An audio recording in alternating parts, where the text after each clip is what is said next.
The bar on Outpost Hera was the kind of place where gravity complained.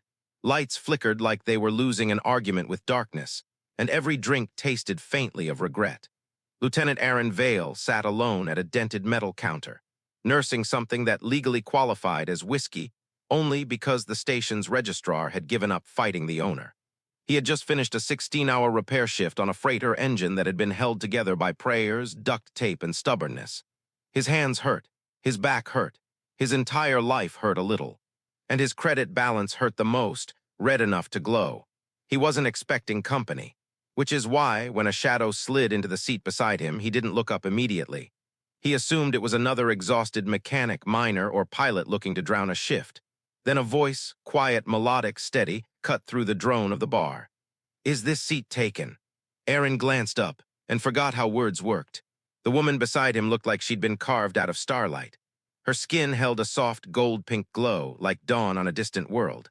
Her eyes, impossibly large, bright, and shifting between rose and gold, held an intensity he couldn't name. But what caught him most were her ears, long, elegantly pointed, sweeping back like delicate blades of light. Definitely not human, definitely not local, definitely breathtaking. "No," Arin managed. "I mean, yes, sit, please. Sit wherever gravity allows." Her lips curved, the faintest amused smile. "Thank you," she said, settling in with graceful ease, her hair pulling light like a solar flare. "This corner has the best view." Arin blinked. "The view of what?" She turned slightly, nodding toward the cracked window overlooking the station's outer hull. Beyond it was nothing but the void, silent, cold, endless. "The stars," she said simply. Arin looked again. Through the haze, through the grime, he saw it, an ocean of light scattered across darkness. Somehow, through the worst window on the station, the view really was beautiful. "You picked a strange place for stargazing," he said. "I pick strange places for many things." She signaled for a drink in a language Arin didn't know. The bartender flinched with respect. He raised an eyebrow. "Traveler." "Something like that." She tilted her head. "What about you, Lieutenant Arin Vale?" He blinked. "How?" She pointed lightly. "Your name tag." Arin looked down, right, his coveralls. He'd forgotten he was still wearing them. Her smile deepened, warm, knowing. "Tell me," she said, leaning in just enough that he caught the soft shimmer on her skin. "What's the worst job you've had?" Arin laughed once. "This week or this lifetime?" "Surprise me." So he told her. About the time a coolant pipe burst and froze half his beard. About the time a cargo loader malfunctioned and chased him through a hangar. About the time he'd spent 6 hours trapped in an air duct because the station AI insisted he was unauthorized ventilation debris. She laughed, a real unguarded laugh that made her eyes spark like shifting constellations. Then she told him stories too, diplomatic missions, tedious councils, negotiations so dull they nearly caused interstellar wars. She didn't give her name, he didn't press. The night unraveled gently between them, jokes, secrets, small truths shared in the shadows of a forgotten station. Every time her hand brushed his, accidentally, something warm fluttered in Arin's chest. Hours slipped past until she stood, finishing her drink.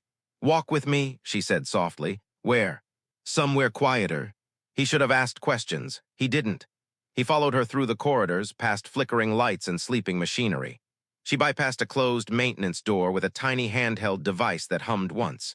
Inside was an old observation deck, broken, unused, abandoned to silence. But the window was clear.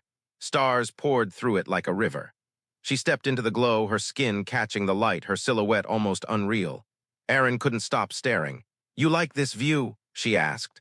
"I like this moment," he admitted. She looked at him for a long time, a long, searching time, and something in her gaze softened, melted. "Arin," she whispered, moving closer, "tell me, do you know who I am?" "No," he said honestly, "but I'd like to."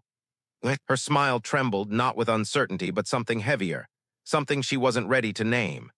"Then," she whispered, her fingers brushing his jaw, "just know me like this." And she kissed him, soft, warm, slow, like she'd wanted to since the moment she sat down beside him. The world fell away. The void outside blurred. His heart, usually tired, suddenly felt like it was made of fire. When they finally broke apart, breathless, she rested her forehead against his. "Take me to your quarters," she murmured. Arin didn't think, he simply led her. That night was warmth and closeness and whispered laughter in the dim lights of a tiny mechanic's room. Her long ears brushed against his skin. Her hands were gentle and sure. For the next 3 days, Arin existed in the uneasy space between routine and distraction. He worked. He slept. He fixed a grav stabilizer that screamed like a dying animal. He replaced a melted conduit someone had patched with chewing gum. He argued with a vending machine that refused to dispense anything except nutrient bars flavored like sorrow. But no matter how busy he kept his hands, his mind wandered back to her. The way her eyes shifted like sunrise behind clouds. The way she listened, not politely but attentively, like his words mattered. The way her laugh warmed something inside him he didn't know was still alive. She hadn't left her name. She hadn't left a trace. But she'd left a feeling he couldn't shake. On the 4th day, Arin was elbow-deep inside a malfunctioning coolant pump when his wristcom blared a noise that was far too official for his life.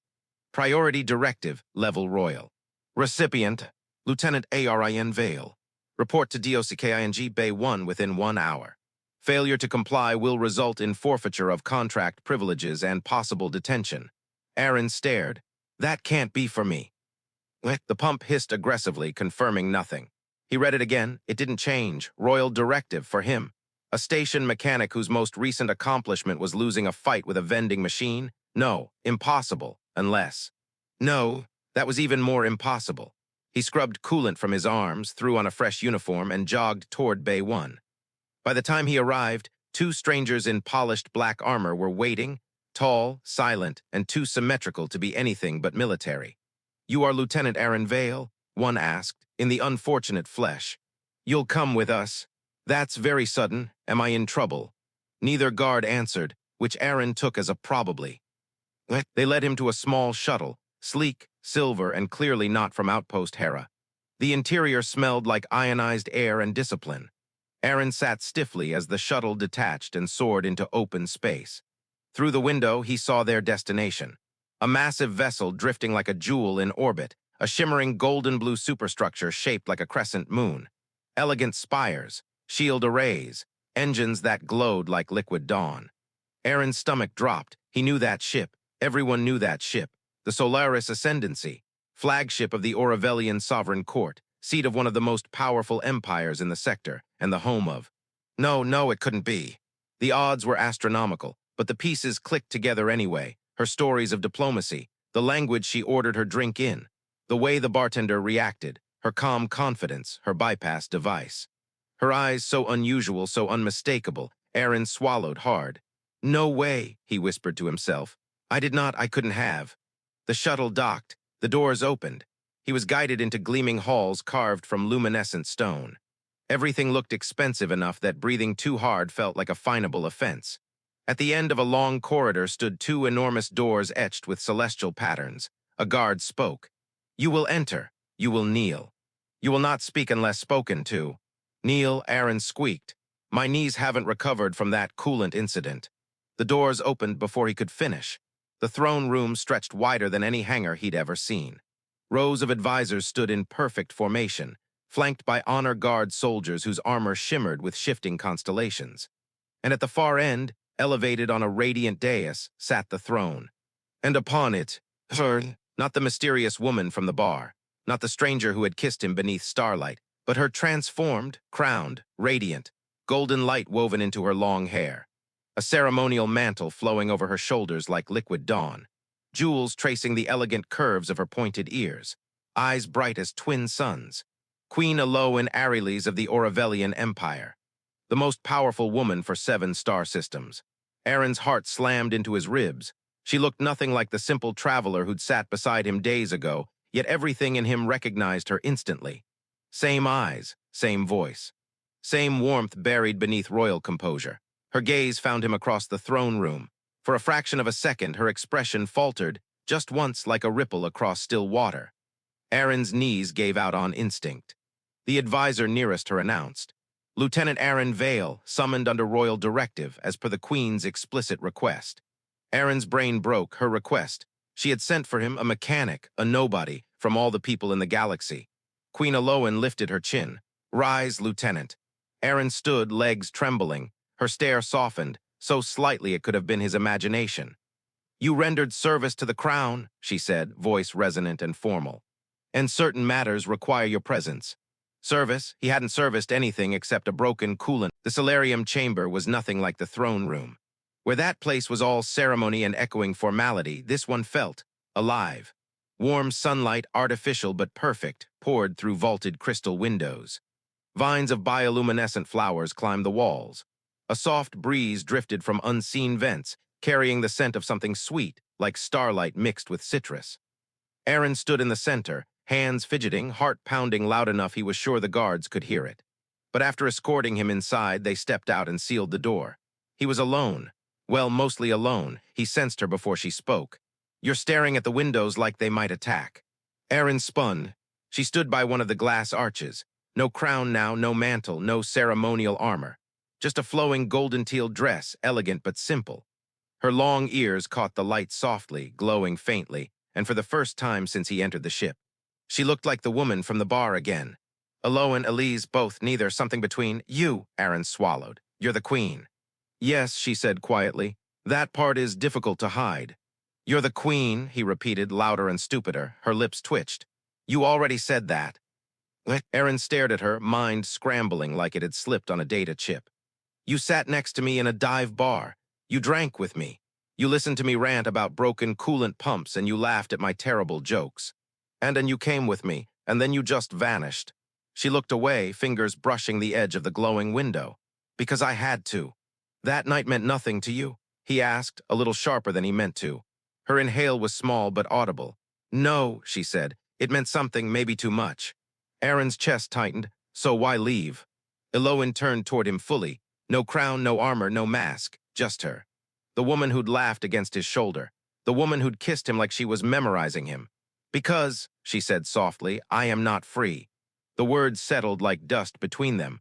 "I am the sovereign of 7 systems.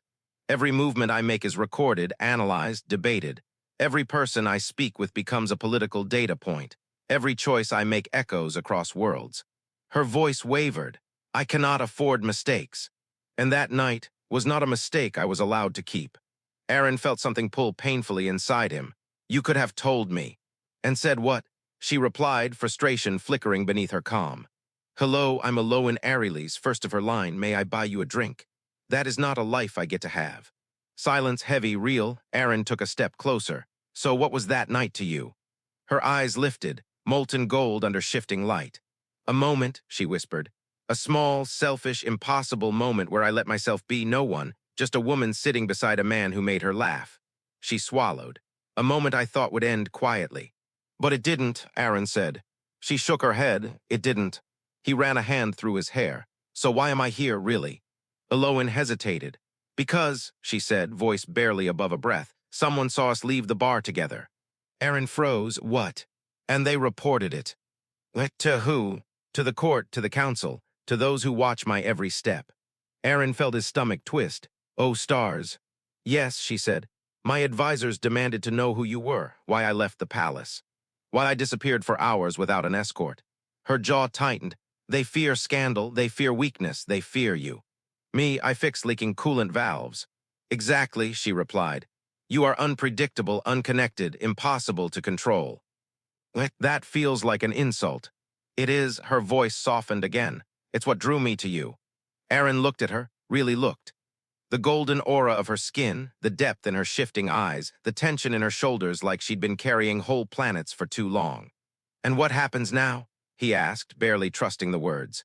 Elowyn stepped closer, so close he could feel the faint heat radiating from her skin. Her long ears tilted slightly back, not regal, not formal, but emotional, vulnerable. "That," she breathed, "is what I brought you here to decide." He stared, she stared back. "You mean?" "Yes." "You want me to?" "Yes." "To choose?" "Yes." He exhaled, heart hammering. "What are the choices?" Elowyn took another half step until she was right in front of him. "One," she said softly, "you return to your life, no consequences. The court erases your name from the report. You forget this ever happened." "And the other?" Her voice trembled. "Or you stay." Arin's breath caught. "Stay." Her eyes glowed with something he hadn't seen in her before, a fragile kind of longing. "Yes," she whispered, "here on the ship with me." She looked down. "But if you stayed, you wouldn't be no one anymore. You would be someone for one suspended heartbeat. No one moved." The guard stood in the doorway, armor scorched, breathing ragged, one hand gripping his plasma spear like it was the only thing keeping him upright. Arin felt the air in the solarium shift from warm to razor-thin. Elowyn's posture changed instantly. The softness vanished. The vulnerability sealed itself behind a wall of steel. She was a queen again. "How many?" she demanded. "Two strike teams," the guard rasped. "Breach from the lower docking tier. Unknown infiltrators. They've taken control of Corridor Delta 7. Casualties." The guard hesitated, but only once. "Many." Arin's stomach sank. Elowyn's jaw tightened. "Their objective." The guard looked directly at her, fear flickering behind the discipline. "You, Majesty." Arin felt something cold crawl down his spine. This wasn't a political whisper. This wasn't a rumor. This wasn't the court blowing a one-night encounter out of proportion. Someone wanted the queen dead. Elowyn turned sharply to Arin. "We don't have time. Stay behind me." He stepped forward instead. "Elowyn." "Arin, this isn't your battle." "I was literally dragged into the middle of it." "Because of me," she said, voice low. "And I will not let you die for a moment that should never have involved you." Her fear was subtle, tucked behind command, but it was real. Arin swallowed hard. "If they're after you, you need more than guards. You need someone who doesn't think like them." Elowyn blinked, caught off guard by his tone. "What are you saying?" "That I'm not leaving, not now. Not while you're in danger." The guard raised his eyebrows slightly. Elowyn's long ears shifted, just barely showing an emotion she quickly hid. She exhaled once softly. "Then follow my lead," she said. The guard motioned urgently. "Majesty, we must move. The attackers are rerouting fire control systems." Elowyn straightened, radiating command. "Seal the solarium doors," she ordered. "Initiate Protocol Astra Prime and alert the Celestial Guard." The guard froze. Astra Prime, but that protocol is reserved for threats capable of reaching me," she said sharply. "This qualifies." He thumped a fist to his chest and sprinted out. The doors slammed shut with the hiss of locking pressure seals. The chamber darkened, lights shifting to emergency amber. Elowyn turned to Arin. "We need to get to the central lift." "How dangerous?" he asked. On a scale of 1 to 10, she murmured, 11. She moved quickly, steps silent, posture taut. Arin followed close behind as she pressed her palm to a hidden panel. A circular hatch slid open, revealing a narrow maintenance passage. "In here," she said.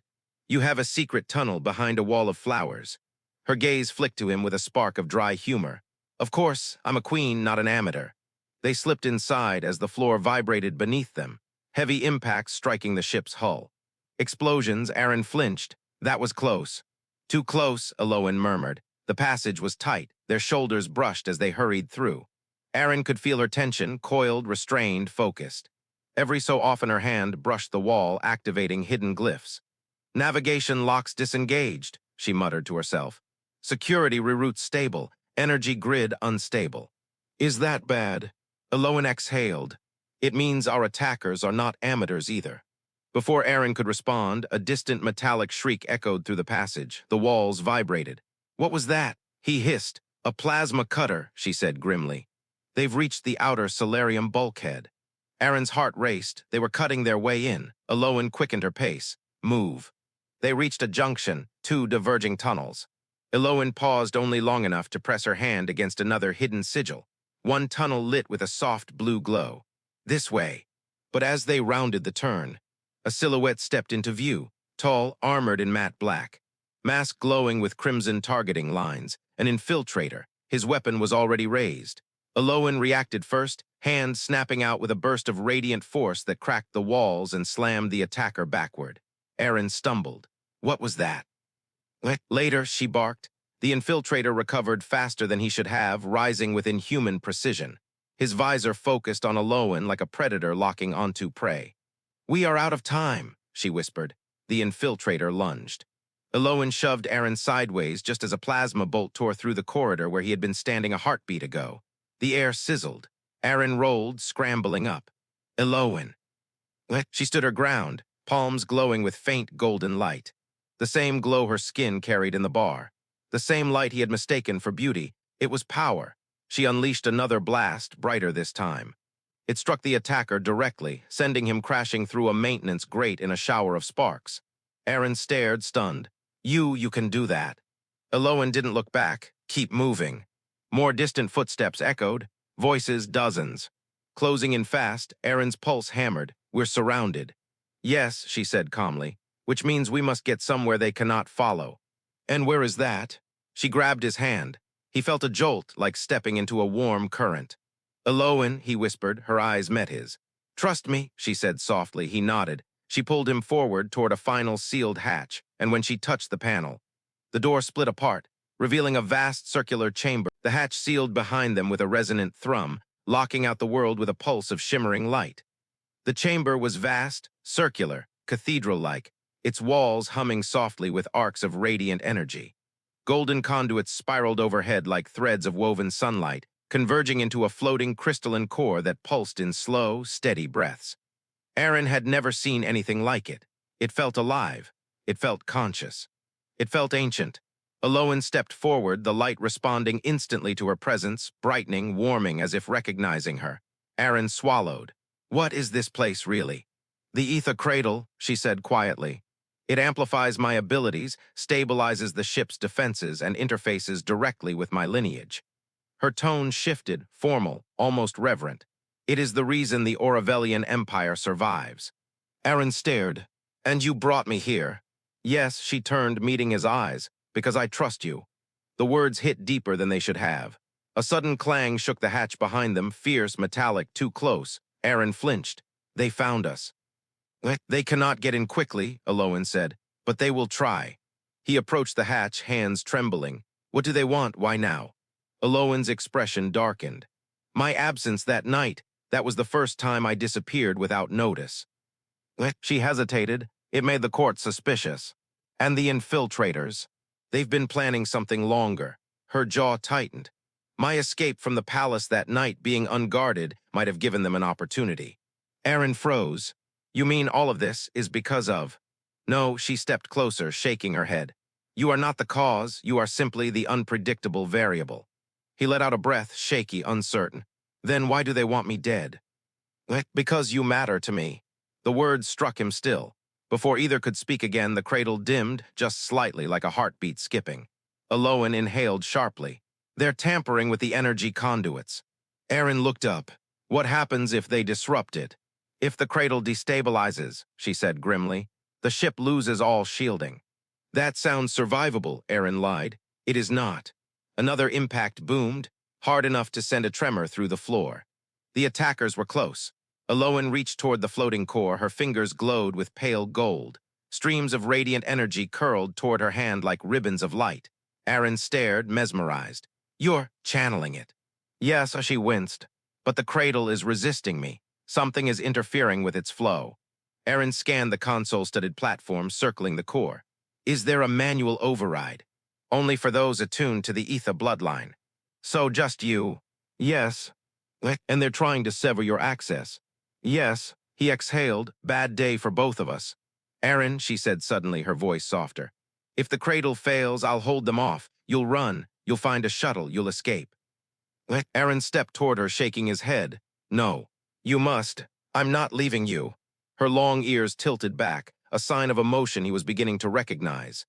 Arin, she whispered, I cannot ask you to die here. You didn't ask, he said. I chose. Her breath caught. Another blast shook the hatch, this one denting the metal inward. Elowyn stiffened. They'll break through soon. Then what do we do? She turned toward him fully, eyes glowing like molten gold, full of something fierce and fragile and desperate. We synchronize. Arin blinked. We what? Synchronize with the Ether, together. That sounds like something that could kill me. Only if you resist. Great, that's reassuring. Her hand trembled slightly as she reached toward him. The cradle responds to connection, she murmured, to unity, to trust. I cannot stabilize it alone now, not while they attack the conduits, but you, her fingers brushed his. You anchor me, you always did, even before I knew your name. Arin's pulse pounded. You want me to touch that glowing, probably dangerous energy core with you? Yes, and not die. Hopefully. Her expression softened. Arin Vale, do you trust me? He looked into her eyes, the same eyes that had watched him talk about broken engines in a dusty bar. The same eyes that had softened when he made her laugh. The same eyes that looked at him now like he was the only piece of solid ground in an unraveling world. He exhaled. Yes, he whispered. She took his hand. The instant their fingers intertwined, a shock of warmth surged through him, not painful, not overwhelming, just intense, like stepping from cold shadow into sunlight. Good, she breathed. Together they placed their hands against the crystalline core. Light erupted. A pulse of golden radiance exploded outward, sweeping across the chamber like a rising star. Arin gasped as warmth surged through his chest, through his veins, through something deeper he didn't have words for. For a moment he saw her, not just Elowyn, not just the queen, but her memories, her fears, her loneliness, her hope. And he realized. She saw his too. Her fingers tightened around his. The cradle roared, the energy harmonized, the lights steadied. And outside, the infiltrators screamed, the shockwave hurling them backward as the cradle's barrier surged. Elowyn dropped to her knees, breath trembling. Arin caught her before she fell fully. Their foreheads touched, breath mingling, hearts pounding in the same wild rhythm. "You anchored me," she whispered. "You did the rest." Her golden eyes met his, shining with too many emotions to name. But before the alarm screamed through the chamber, shrill, mechanical, merciless. Arin felt the vibration in his bones. Elowyn staggered to her feet, one hand still clutching his as if afraid he might vanish if she let go. "They planted explosives along the mid-spine of the ship," she said, voice tight with horror. "If they detonate them, the whole vessel goes dark," Arin finished, "and drops out of orbit." "Drops," she echoed, "is a gentle word. We would burn." Arin swallowed hard. "Can we get to the charges?" "No, they've sealed the corridors and jammed our internal transporters." She paced toward the core again, her golden aura flickering. "The cradle's shield can protect this room, but only this room. Everyone else, my crew, my people." Her voice cracked. Arin stepped closer, placing a hand on her arm. "Elowyn, look at me." She did, reluctantly. Eyes bright with fear she would never show anyone but him. "You listen," he said softly. "We're going to stop them, but you need to tell me how." She took a shaking breath. "There is one way." Another breath, "But it is forbidden, dangerous. And it could kill you." Arin lifted an eyebrow. "At this point, that's basically every option you've offered." She laughed once, a broken, helpless sound, her long ears lowered. "This isn't a joke, Arin." "I know," he said quietly. "But if I panic, I faint. And if I faint, you'll have to carry me.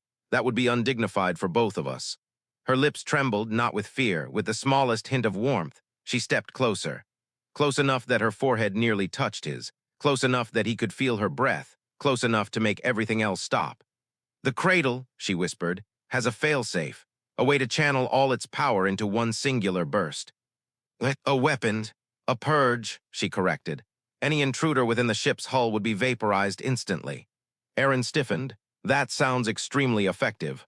"It is," she swallowed. "But to activate it, the cradle needs a stabilizing conduit."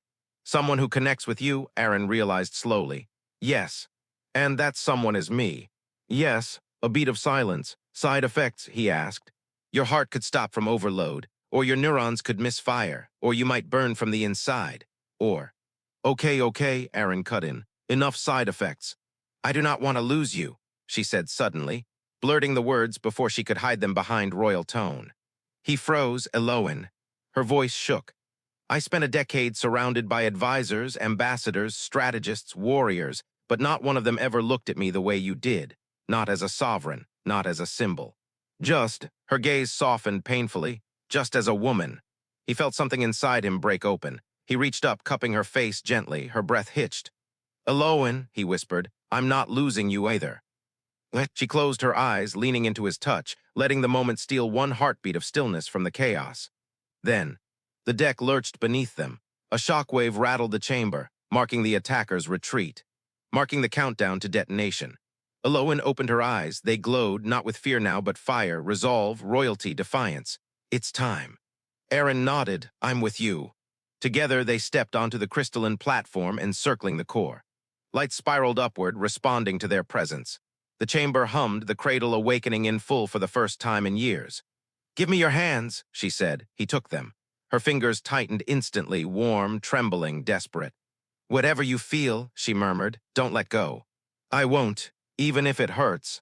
I won't, even if you think you're dying." Arin's chest tightened. "Elowyn, promise me." He looked into her eyes, golden, fierce, afraid. "I promise." She inhaled deeply, then placed their joined hands against the core. The universe exploded. Light surged around them, golden, radiant, violent. The cradle roared like a star being born. Arin's body jerked with the force of it, every nerve igniting, every muscle trembling. He gasped, not from pain, but from the sheer magnitude of the energy pouring through him. Elowyn cried out softly but held his hand like her life depended on it. He tightened his grip. He wasn't letting go, not now, not ever. Through the blinding glow, he saw flashes. Infiltrators arming their detonators. The ship's spine glowing with active charges. Security teams fighting desperately. The entire vessel moments from destruction. Elowyn, Arin choked. Now. Her eyes snapped open, and she unleashed it. A wave of brilliance, pure, roaring, cleansing, burst from the cradle and rippled outward through the entire ship. The infiltrators never stood a chance. Their detonators melted, their armor vaporized, their bodies dissolved into dust. And then, silence. The cradle dimmed, the light receded. Elowyn collapsed. Arin caught her before she hit the floor. Her breathing was ragged, her skin flickered faintly. Elowyn, Elowyn, he shook her lightly. Stay with me. Her eyes fluttered open, weak, unfocused. You didn't let go, she whispered. Never, he whispered back. She exhaled shakily. You anchored me again. And you saved an entire ship. Her long ears drooped. She leaned into his shoulder. Arin Vale, she murmured. You are the most impossible man I've ever met. He laughed breathlessly. I get that a lot. Footsteps thundered outside the chamber. Guards, medical officers, advisors shouting for the queen. But Elowyn didn't look toward them. She only looked at him. We survived, she whispered. Barely, he whispered back, but yes. Her eyes softened, tender, open, unguarded. And now, she said slowly, I hope you understand what I meant.